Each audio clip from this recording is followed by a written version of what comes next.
So I want to introduce a new type of procedure, relatively new in the last handful of years. Something that has become a great question for especially a lot of young patients is kind of that fullness underneath the jawline, that double chin, so to speak.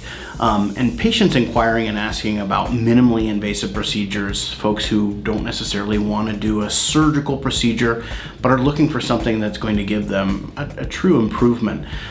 We have something that we do here that we call Submental Allura, A-L-L-U-R-A, and it's really a laser-assisted liposuction procedure that we can do in the office under an oral sedation and local anesthesia to get patients numb and comfortable. That only takes about an hour and a half at most, and is something that really works pretty significantly well and sometimes mimics, in some cases, surgical results.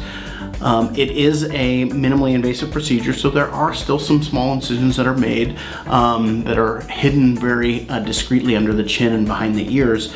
But for the most part, it is something that is pretty easy to undergo in terms of the procedure tolerance, and the aftermath in terms of the recovery and downtime period is fairly minimal.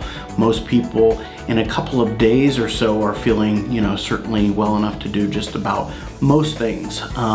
It is a procedure that is best geared for the patient that doesn't have a great substantial degree of skin laxity. So we do look at each individual patient to determine whether or not they're truly a candidate. The older we get, unfortunately, the more there is some elasticity issues with the skin, and so it becomes a little bit of a problem to, use that procedure where skin really truly needs to be potentially removed and redraped. But for relatively younger patients and or people with good skin integrity, it's a wonderful procedure that has really incredible results, that has, a minimal degree of kind of downtime, procedural discomfort and time. So if that is something that interests you at all, please come in and see us, and we can talk certainly more about it and how it specifically relates to you.